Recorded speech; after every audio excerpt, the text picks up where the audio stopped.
Welcome to the Abundance Journey, where we flip the script on struggle. We turn stress into success. I'm here to help you partner with the divine and unlock practical strategies and spiritual alignment to create the abundant life your soul designed you to live.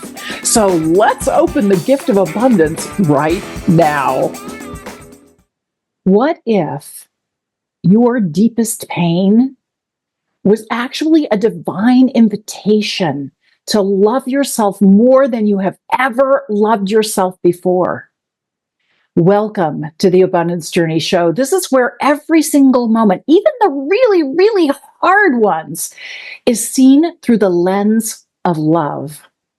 I'm your host, Elaine Starling, the Abundance Ambassador, and here we believe that every single experience is sacred.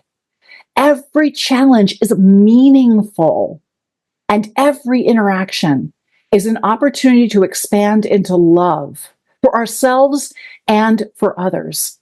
Now, today's conversation is very tender, very powerful, and profoundly healing. Because when you hear Vickie Menendez's story, you are going to realize that even in the most heartbreaking circumstances, the divine is still speaking, still guiding, still loving, still inviting you home to yourself. After losing 4 of her children, including 2 just 12 days apart, Vickie found herself in a space where most would crumble. But through the ashes, she discovered something sacred, that love never leaves us. And more important than that learning to love herself deeply was the first step towards truly living again. Vickie is the author of the Mother of All Memoirs, Crystal's Butterfly Effect, and the companion guide, Compass to the Soul. Vickie brings over 35 years of experience in wellness and self-care to help others navigate life after loss. Her work is rooted in breathwork, sacred ritual, journaling, and the kind of presence that reminds you are held even now. Now, this isn't just about surviving loss. It's about awakening to the love that has always been inside you. Because the truth is, the divine doesn't just want you to give love. You are meant to be love. Vickie, I am so delighted and so honored and so humbled that you're joining us here today. Thank you for being here. I really appreciate it.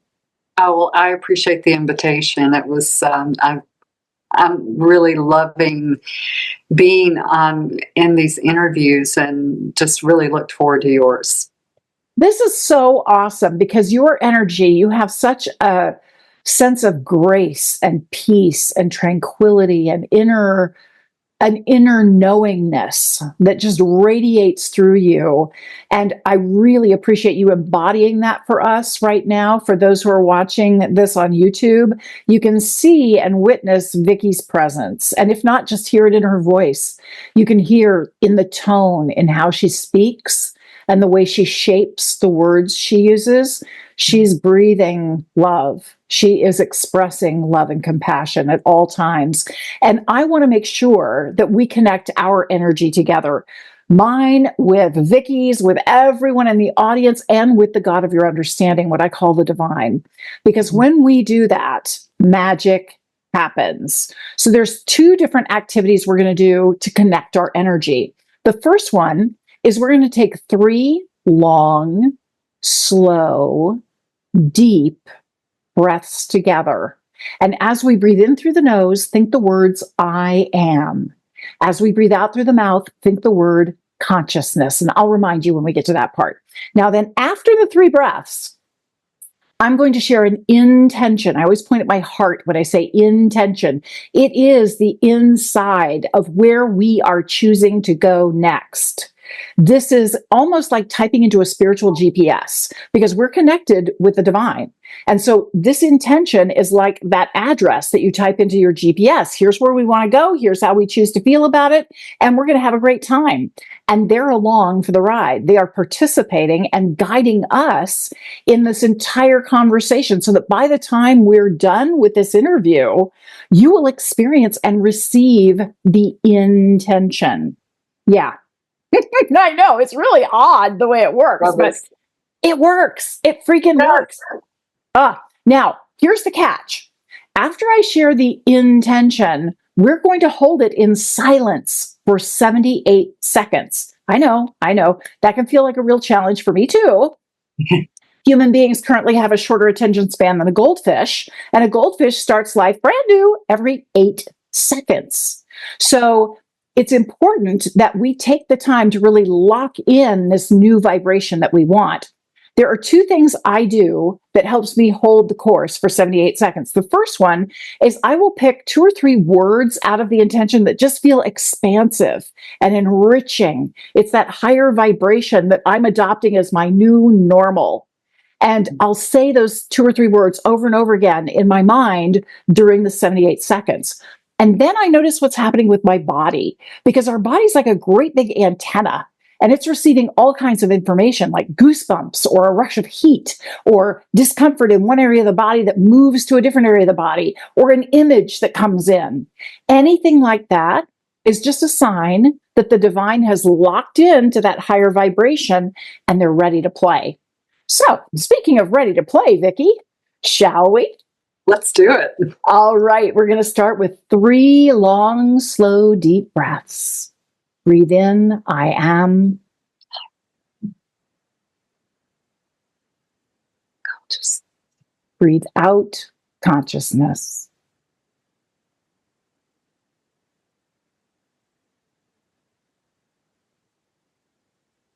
Breathe in, I am.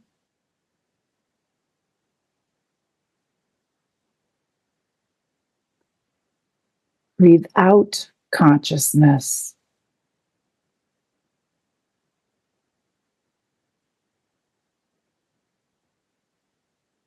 Breathe in, I am.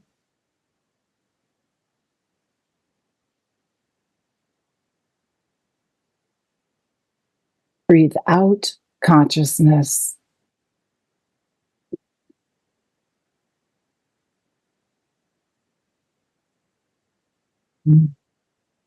In love and light, we are so happy and grateful that we receive every experience as a loving invitation from the divine to deepen our self-love and share that love with others.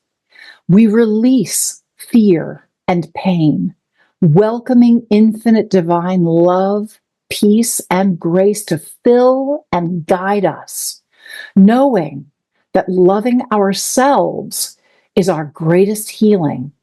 And through that love, we become a blessing to all. Thank you, divine. Thank you, thank you, thank you. It is done.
We give thanks, and so it is. So it is. Ooh, wow, that was really cool. I saw a radio station broadcasting out that we have a choice in what we broadcast. And it was just, there was so much love flowing out through this entire experience. What was this like for you, Vickie? Oh, it was amazing. I mean, this is my daily my daily life. You know, I do my breath work. I just try to sit and pause throughout the day, and it makes such a difference in how gracefully my day goes. Yeah, it's so true. You know, we don't often take time for ourselves, and it can be just a real problem that we put ourselves last. And I'm so glad that you figured out how to put yourself first. But boy, you sure put yourself through it. All Yeah. that you have, all that happened in your life, all that you experienced, losing 4 children. My goodness. Tell me a bit about, obviously that was horrible and I wouldn't wish that on anyone, and I kudos to you for making it out the other side and for your compassion and your willingness to share this with others.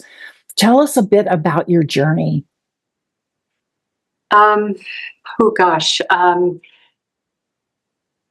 want to go back a little further than my first loss because I think that had a lot to do with how I process things throughout my life. But I grew up in a dysfunctional home. You know, my dad was an alcoholic. I didn't feel safe in my own home. And there was, you know, I was scared at times, that kind of thing. But he taught us how to sing. And I realized just recently, after this loss and writing my book, I realized that his soul was giving us that frequency where we could have that safe zone because we would come home every day and sing.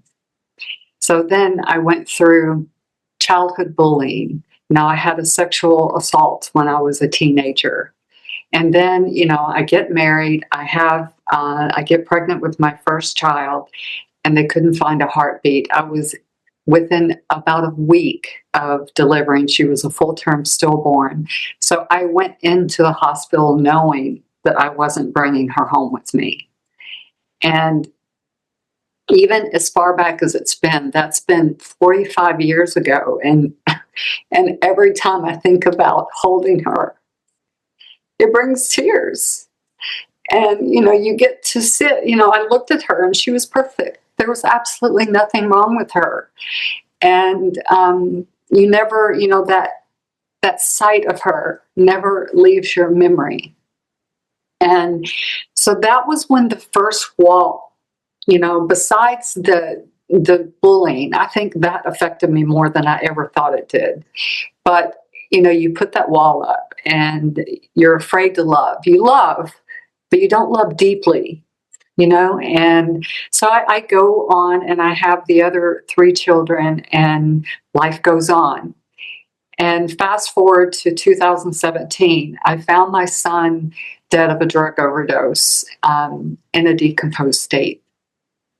And that's a sight that you don't unsee. And that changed me again. Just another layer, you know. And then the year later, my dad died the minute my husband was having a heart attack. He was in the middle of a heart attack when my sister called and said, Dad just died. And so that was, you know, and I thought, you know, I had had Tony Robbins for 30 years. You know, I knew how to take care of myself, you know, self-care and wellness and all of that stuff. And I thought that's all I needed. There's another big piece missing, which was how to process emotions. Because emotions get stuck in your body. They settle in all of your tissues, your organs, and they live there. And all of those lower level emotions have a negative polarity. So they cause all kinds of problems within your body. And I went on for a couple of years after they both passed, my dad and my son. And I was looking at a picture one day and realized that wasn't me staring back at me, that there was a smile on the face, but it wasn't a true smile. It really wasn't a happy smile. It was, I had pain just written all over me. And at that point, I was just feeling so heavy.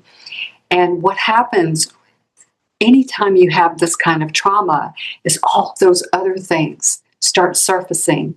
The childhood bullying, the sexual assault, the uneasiness that you had at home, and the fear that you had in your own home growing up.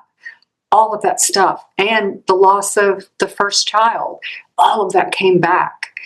And I knew that I needed to do something. I knew that I could not go on anymore. So I hired a coach, a spiritual coach, and she taught me so many amazing tools and how to really embrace these emotions and not to run from them, not to stuff them even lower into my body, but really just how to love them and how to embrace them and how to know that it's really, it all comes back to you.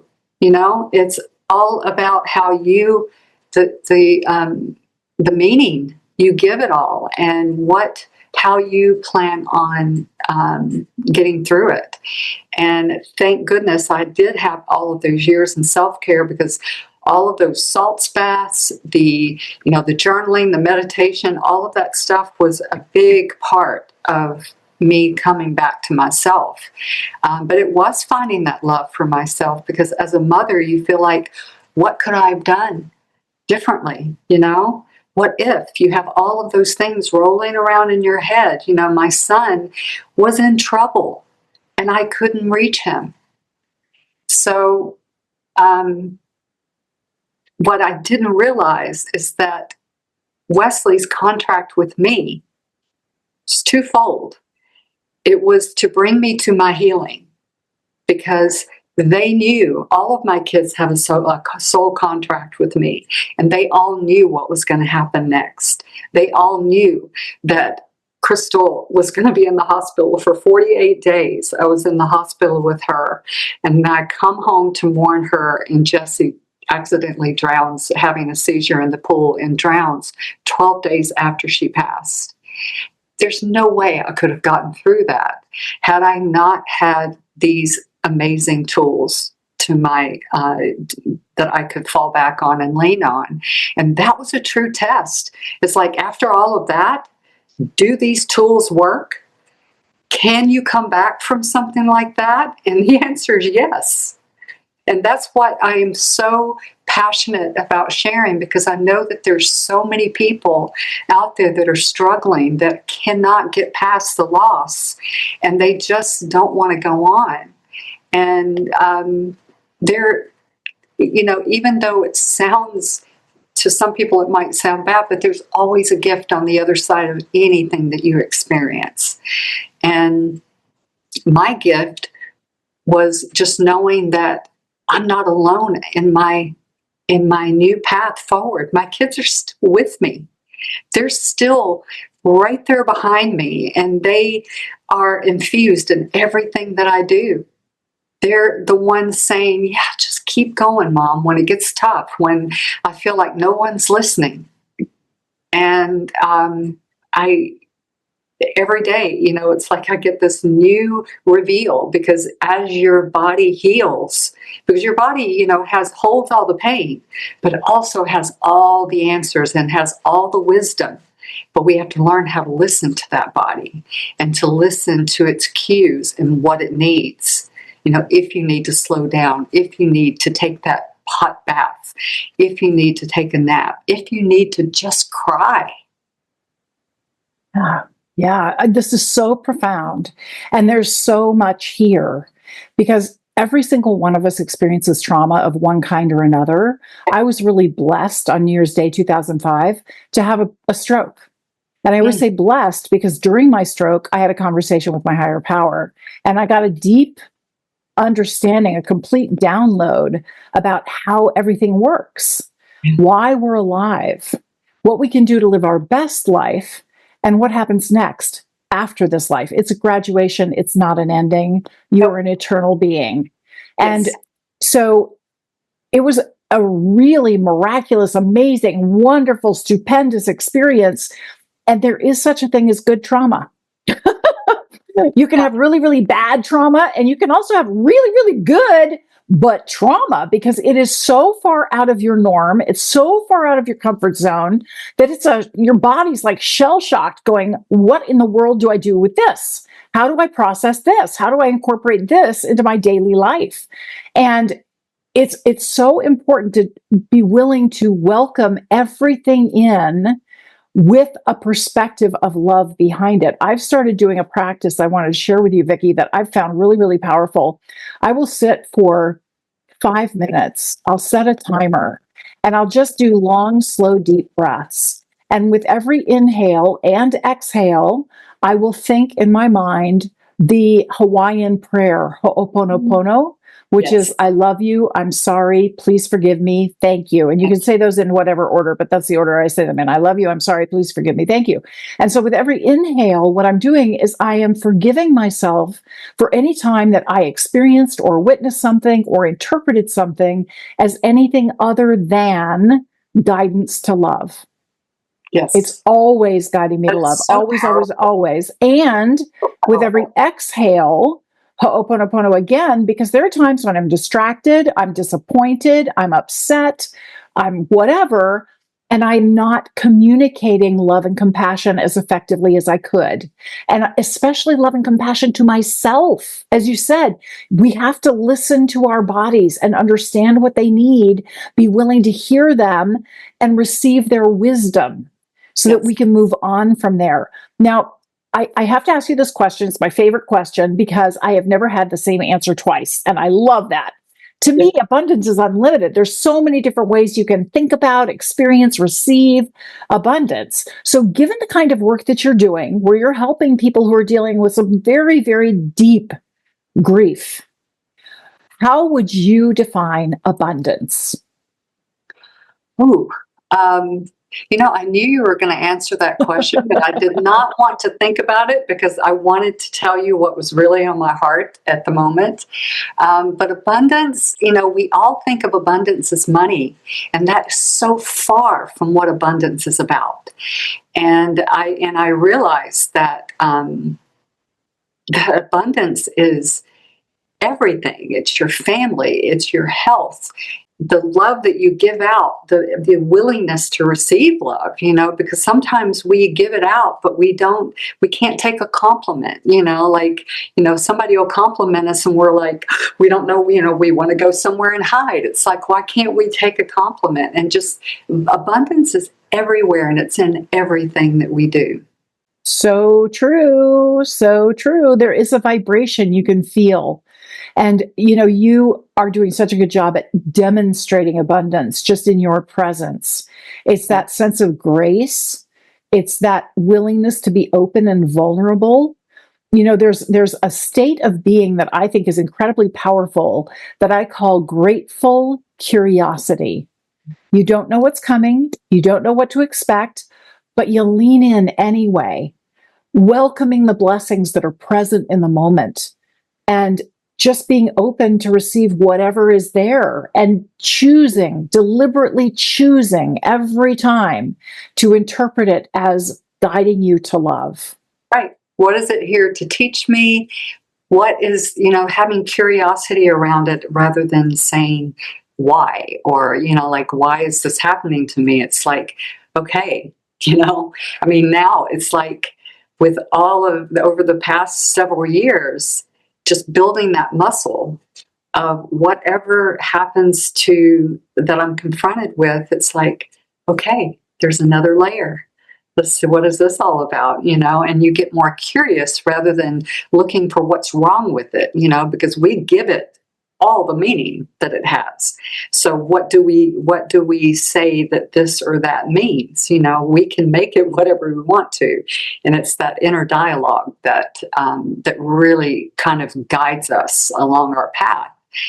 And what are we saying and thinking? And because it all holds frequency, right? Like Dr. Emoto's studies, our water carries a frequency, and the words that we use are infused in that water, and we're 70% water. So that's really powerful. When we know that the words that we speak, the word, just thinking something or feeling something is really powerful, and we need to be aware of that. I want to share a quick story with you because it's so in alignment with what we're talking about right now. Just a little bit ago, I was in my kitchen doing dishes. And I was just musing over, sometimes you're working on a project and it comes together really quickly and easily. It's no big deal. It's a snap, it's a breeze. And then other times you're working on a project and it is an absolute slog. It doesn't matter what you do, you hit roadblock, challenge, issue, problem. It's just beyond frustrating. And I was wondering, why does that happen? And I immediately felt and heard a very loud, forceful voice in my body that said, when you deny your power is denied to you. Yeah. When you acknowledge your power is shown to you. You are more powerful than you can imagine. And I dried my hands and I wrote it down. I'm like, oh, what am I doing to deny my power? I don't want to do that anymore. Sorry, won't do that. And I had to think about it. And eventually I realized that often the words I use are very subtly undermining my power.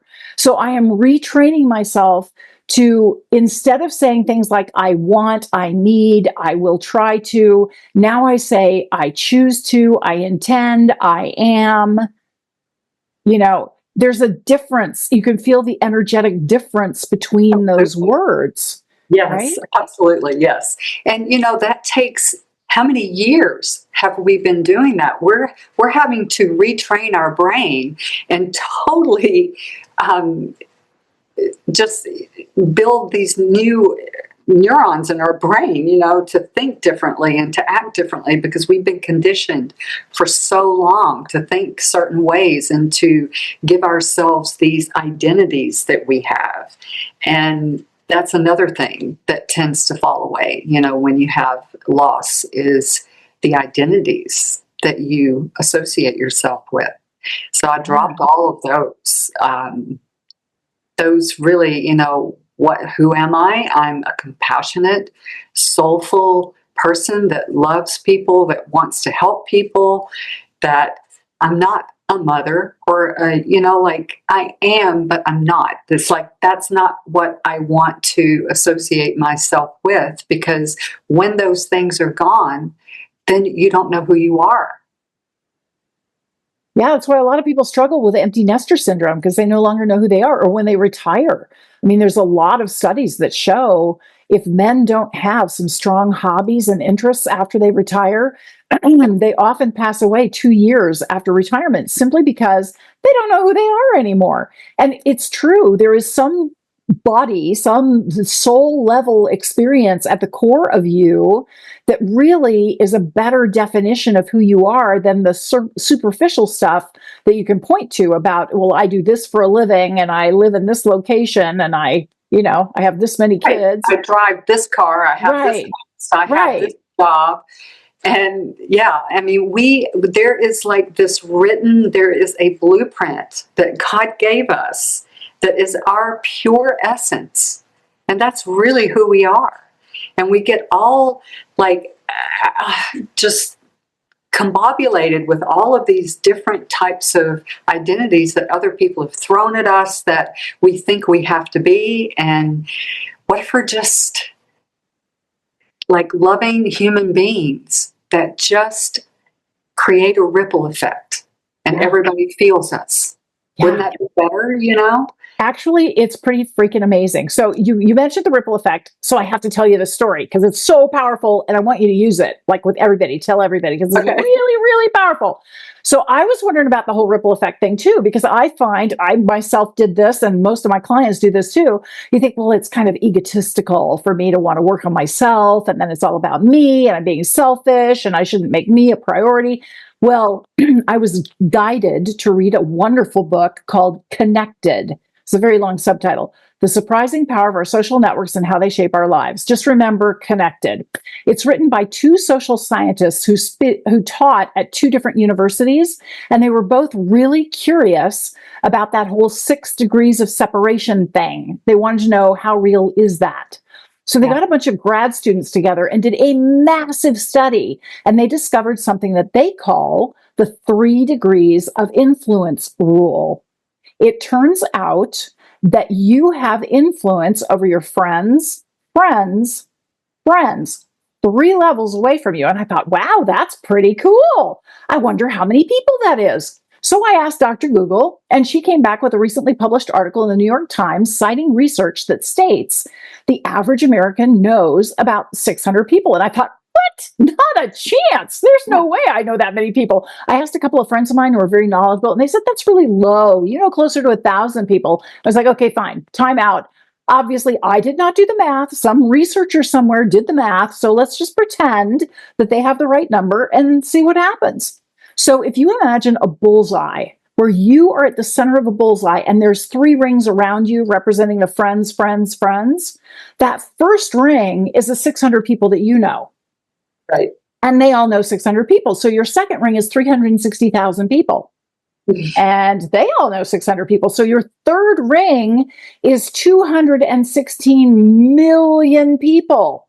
So according to the social scientists who wrote the book Connected, everything you think, feel, say, and do ripples out to 216,360,600 people. Now, that's not the freaky part. Here's where it gets really, really good, awesome, wonderful, freaky. Okay? They actually measured how much influence you have.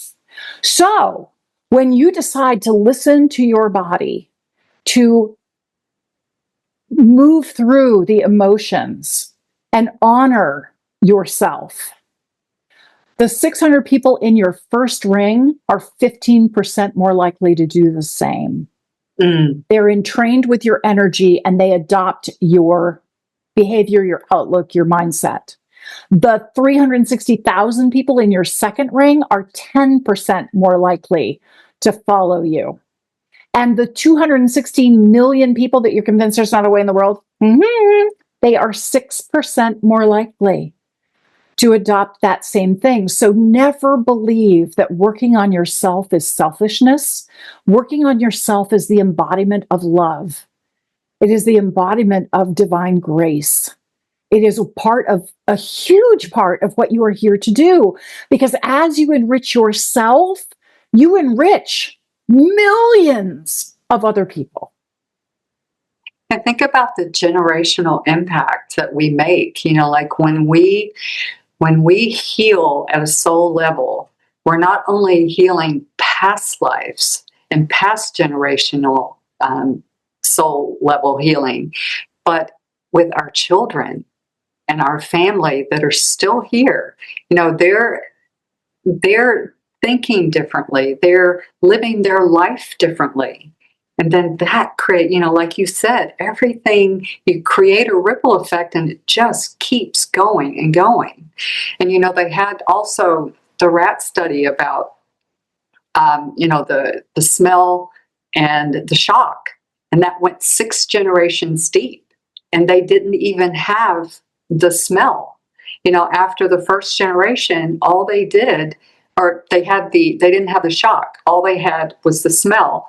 And they jumped every time. And it's like, that's pretty freaking powerful that there is a lot of generational stuff that sometimes we're carrying with us and we don't know why we're reacting to something. Or, like something triggers us and we're like, what is this? And it may not even be ours.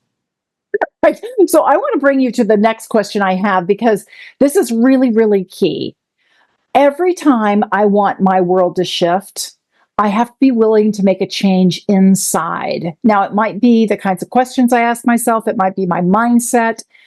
Something needs to change inside me, or I don't get the transformation I want. You lived this, you teach this. What have you noticed people have to be willing to shift before they can move beyond where they are right now emotionally into a better feeling space? I have found, and looking back, because when I really started putting this program together, and I'm like, and I don't even like to call it a program, it's a journey, but what was it that really shifted for me? You know, how was I able to get through this? And it was all about regulating my nervous system. Because when you regulate your nervous system, then the changes that you make are more sustainable. If you've lived in a fight or flight, like I lived in a fight or flight pretty much my entire life, and it's almost like something that gets stuck, like, you know, a gear in your car that gets stuck and you can't get it out. It's not just gonna, you know, you just can't say, oh, okay, I'm done with that, you know.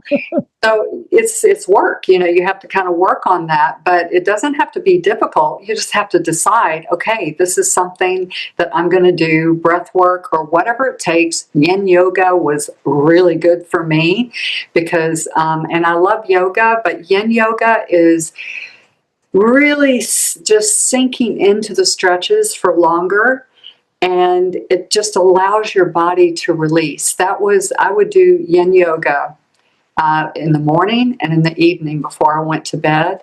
And that was my time to release whatever emotions I was holding on to that day. You know, after they passed, it was like there was a lot of emotions that were surfacing. But it was all about my nervous system regulation on whether I could really do some work that I felt and that I felt like was sustainable. So I think that is one of the most important things you do, is to adopt the type of rituals that are really going to make changes within your body, and not only, you know, at a cellular level, you know. Yeah, it's so important. And I loved what you said about taking pauses throughout the day.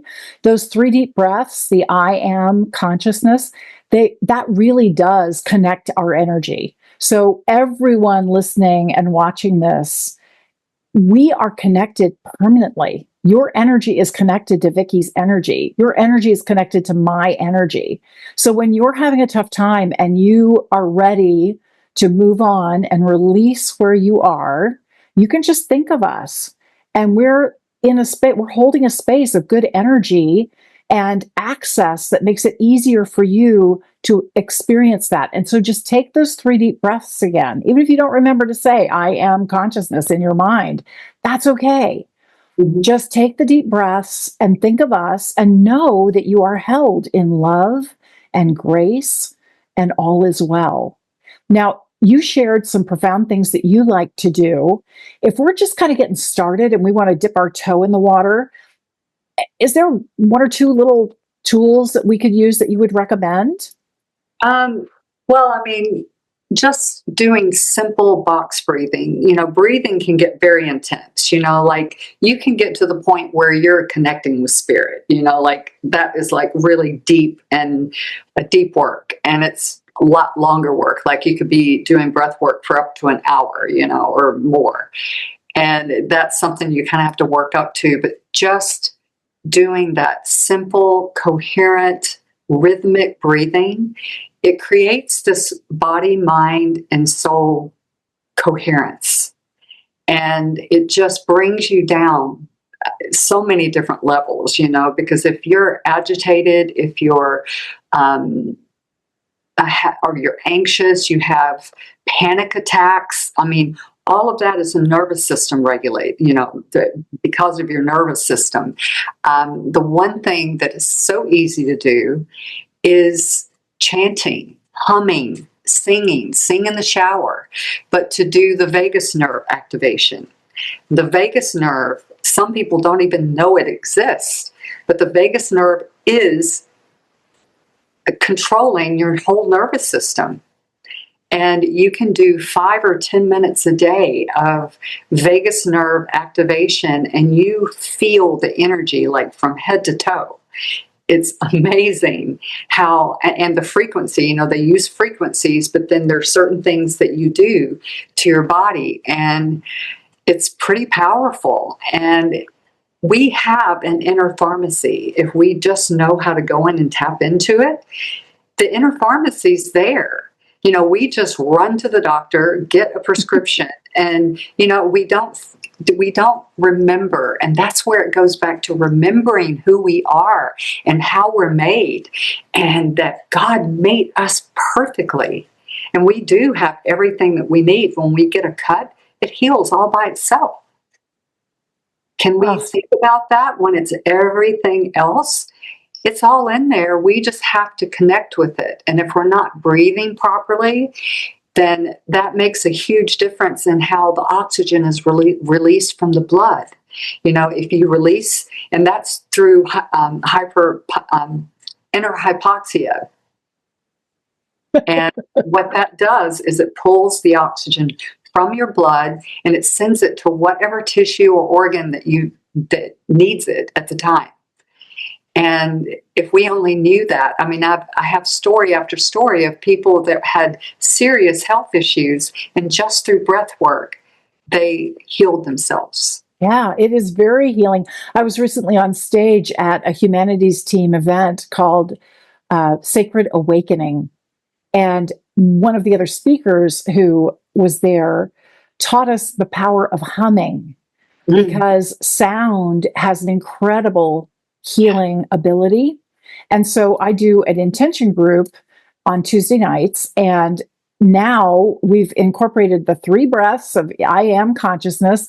I share the intention, then we mute ourselves, and we each will take a deep breath in and hum, holding one note as long as possible, 5 times in a row. So breathe in and hum 5 times.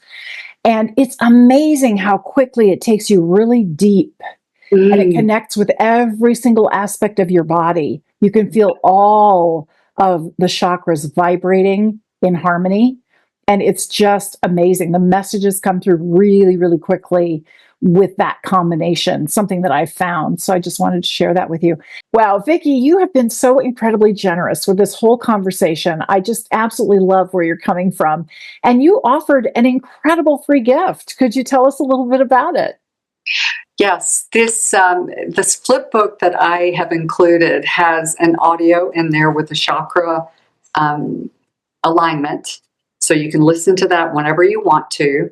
But it also talks about all of the chakras, what they mean, because each chakra is connected, like your root chakra is connected to your safety, where in your throat chakra is communication. Your third eye is your inner wisdom and your connection to your intuition. And so they all have, and like the solar plexus are your creativity, or did I get that backwards? But anyway, each chakra has a purpose. And when those chakras are out of line, it can just make you feel kind of off, and the energy's not flowing. Maybe your creativity kind of gets stifled, or you feel like you can't speak.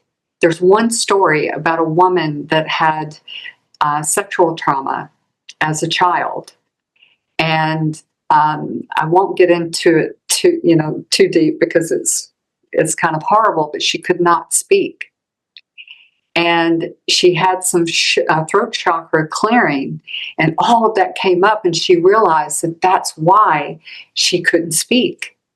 And then after that, it was like she was able to talk. So all of those energetics live in our body, and they can affect us in so many different ways. And different types of traumas settle in different parts of your body. My daughter had a sexual trauma when she was a teenager. And those sexual traumas live in your hip area, like in your solar plexus. And so that, and she had, her hips started disintegrating when she was 40, because she was holding on to all of that anger and all of that, the shame around that. And I know that that's where that came from. And so that's the biggest part of really deciding, okay, it's time for me to heal and shed all of this stuff, because all of those negative polarities that live in our body are going to manifest in some way or another, whether it's mental, physical, they're going to manifest in some way. They always do. And so why not be proactive and process all of that with your amazing free gift? Thank you. I really appreciate that. I'm going to be downloading it and using it myself because it's so important to clear and cleanse your body and listen to your body and what it's trying to tell you. And we get so trapped in the mind, we forget that we have a relationship with the body that needs to be maintained. Yeah. Well, Vickie, one of the things we love to do here at the Abundance Journey is turn the tables on our guests because we know that when we give is when we truly receive the most. So what can we do to support you? To join I have a Facebook group called Learning to Live Again. And that is not just, I've seen other Facebook groups that just really focus on the loss and everybody's in this mourning. But what I'm doing is trying to show them how to live again, how to get their bodies moving, how to increase the energy so that their vibration is higher and their frequency is higher, because that's the only way that you can get anything to be sustainable is to get out of that lower level vibration and frequency. So I think I'm hoping that people realize that that's what I'm doing, and that's the reason why I go on and I do Qigong or I do other things. And I do have a Sunday night, every other week, I have a Sunday night session where we just talk about different things. Last week was on meditation. The week before that was all around, was on chakras. We talk about something major and we have a pause or a meditation around that. And then they get like this beautiful, sometimes 10 to 16 page handout that has all of the information that they need in there. So there's a lot of information given in those. And wonderful. I would love to see that group grow because there's so much there that I don't think people realize how important it is, that we really get in tune with our body because we are tuning fork, right? Whatever our body is giving out, that's what is coming back to us. And what do we want that to be? That's up to us. Absolutely. Totally Absolutely. Absolutely. Yeah. Wow. Vickie, this has just been so magical and so special. And I really appreciate your willingness to show how it's possible to live life to the fullest. Even when you've been beaten down time and time again, there is more here for you. There is a path through this for you, that it is happening to support your growth and guiding you to love in everything you do. Thank you for the work that you're doing. And thank you so much for joining us today. You've left me with quite a dilemma. I have lots and lots of pages of notes because this was so good. And you shared so many brilliant tips and techniques and perspectives. And I have to pick just one to do the Activate Abundance program around. So, geez, you're making my life a little challenging here in a really good way. Good. Thank you so much for joining us here. I really appreciate it. Everybody else, you stick around because we're going to activate abundance in just a moment.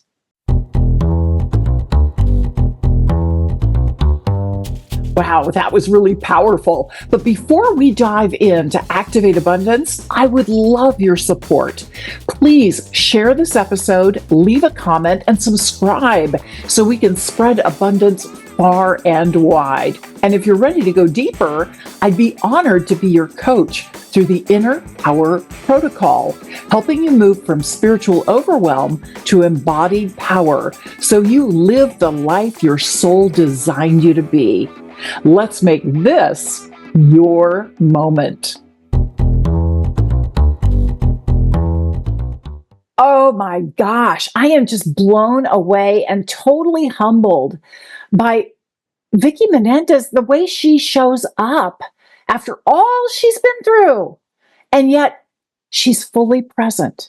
She's very centered and balanced and just the epitome of grace and so charming, so open and vulnerable about all that she's been through. Step one is gratitude. Remember, we're talking about grateful curiosity. We don't necessarily know the blessings that are going to be here for us, but there are always blessings when we're willing to tune into them. And boy, Vickie she's a powerhouse. She found a way through all that trauma to triumph and just blows me away. Step 2 is to acknowledge something you heard that was an aha for you. And there was so much. I really struggled to pick just one thing. But the thing that I chose to activate right now is when she was talking about identities and how trauma can often force us to look for our true essence, which is the real identity. It's that inner divinity.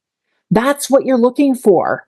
How you choose to show up and how you choose to embody the love that you are. That's your real identity. It's not being a mom. It's not having a pet. It's not the kind of car you drive. It's not the kind of work you do. It's not the latest thing that you just created. It's who you are at your core. Okay, that was the big aha for me. That is my true identity. So step 1 is gratitude. Step 2, acknowledge something you heard that was an aha for you. Step 3, appreciate the difference it can make in your life. All of a sudden, all the external trappings are kind of nice to have, but not a need to have, not at all. It's just a form of self-expression. And the only reason why I choose to express myself that way is because it embodies who I am trying to be. Those who are watching me on video, you can see a little sign behind me that says thankful, grateful, and truly blessed. And I love that little sign because I see it all the time. I'm in the Zoom meetings constantly, so I see it all the time.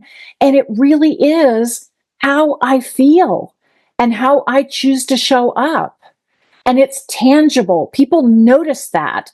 It allows me to be the truth of who I am instead of focused on, oh, but I haven't finished writing that book yet, right? We tend to beat ourselves up on all the extraneous external stuff. Well, I don't live in the big mansion yet.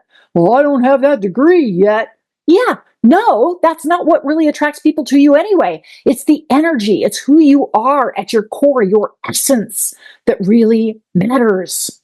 That is your true identity. Okay, step 1, gratitude. Step 2, acknowledge something that was an aha for you. Step 3, appreciate the difference it can make in your life. Step 4, activate it. This is where we take a concept and turn it into tangible physical reality so you experience it. I've found 3 different ways that allow me to activate abundance. The first one is schedule time to get it done. And I count journaling in this too, because if you don't schedule time for journaling, if you don't schedule time for your breath work, if you don't schedule time for meditation or yoga or all those things that are good for you, you're not going to get it done. How do I know? Because I'm the same way. And it's really important to take the time to nurture yourself. And I particularly love journaling because there's so much going on inside my head, all these ideas rattling around and things that I'm saying to myself. Until I write it down, it's really hard for me to get an objective perspective so that I see the emotions that are behind the words that I'm using. Remember, we talked about how powerful words are? Yeah. I don't even realize that I'm undermining my own power until I write it down. Really powerful to notice, is this external or is this truly my internal essence identity coming to the fore? Okay, second way to activate abundance, use a physical trigger like crossing your fingers or tugging on your earlobe as a reminder. Who am I really? How am I choosing to show up in this moment? Am I all wrapped around the axle, worried about what people are going to think about me? And, oh, are they going to like me? And, oh, I'm going to be considered really weird and strange. Or is this who I am? And that's why I hold an intention in silence for 78 seconds. And you know what? If it's not your thing, I love you. Mwah, wish you all the best.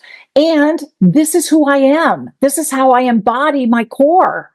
This is how I share that energy with you and entrain your energy to a much higher vibration. And it's permanent. It is permanent, not just for today that you heard it and you participated. No, no, no, no, no. Lifetimes, sweetie. This is a forever thing. Yes, we are forever connected. So crossing your fingers is a great way to remind yourself I'm coming from my essence in this moment, and I'm not going to get all anxious or worried about what's happening. I'm showing up with grateful curiosity and my true essence shining through everything I do. I'm modeling Vickie. Okay. The third way to activate abundance is to work with what I call an abundance buddy. Most people call them accountability buddies, but I'm all about abundance. This is somebody who loves you, who gets you, who values you. And you're able to say, look, I'm choosing to honor my inner essence. I've been so used to identifying as a mom, as a dad, as a cat owner, a dog owner, as an accountant, as a lawyer, as a whatever. And I'm choosing instead to identify as my true inner essence. And here's how I choose to define who I am. Now, personally, me, Elaine, I define myself as the embodiment of divine love. That is my inner essence. And as long as I'm living, breathing, experiencing, sharing love, I'm being true to myself. So you pick your definition and work with somebody who can point out to you lovingly when you're falling back into old bad habits. And they can say, is that your inner essence talking right now? What does your inner essence think about this? And they can guide you back into who you choose to be. All right, step 1, gratitude. Step 2, acknowledge something you heard that was an aha for you. Step 3, appreciate the difference it can make in your life. Step 4, activate it. Schedule time to get it done. Use a physical trigger. Work with an abundance buddy. And the 5th thing to do is celebrate your progress. This is a joyous unfolding. Life is never ending. It is a continual expansion of love, guiding you to love yourself even more. And when you think that you're being really good to yourself and you're loving yourself, well, do it even more, because there's more. It's deeper. It's richer. There's even more for you. You are such a blessing, and you are blessed. So remember to bless everything around you. Bless your food. Bless your water. Bless other people. Bless the land. Bless the weather. Bless time. Bless the divine. You are a blessing, more magnificent than you can imagine. Thank you for joining me today for the Abundance Journey. I'll see you next time. Thank you for joining me for the Abundance Journey. If today's episode inspired you, I would love to hear from you. Go to theabundancejourney.com/contact and click on the Share My Thoughts button to tell me what you loved or what you learned from today's episode. And when you do, you'll receive the Spiritual Alignment and Conscious Action Jumpstart as my free gift. Remember, abundance shared is abundance amplified, and it always reflects back to you. So be sure to share the Abundance Journey show with your friends. In fact, there are lots of great things you can share in today's show notes, like the free gift link, key insights, quotable comments, step-by-step processes, and lots more. The show notes link is in the episode description. Until next time, I'm Elaine Starling, the Abundance Ambassador, reminding you that every moment is a chance to create the abundant life your soul designed you to live.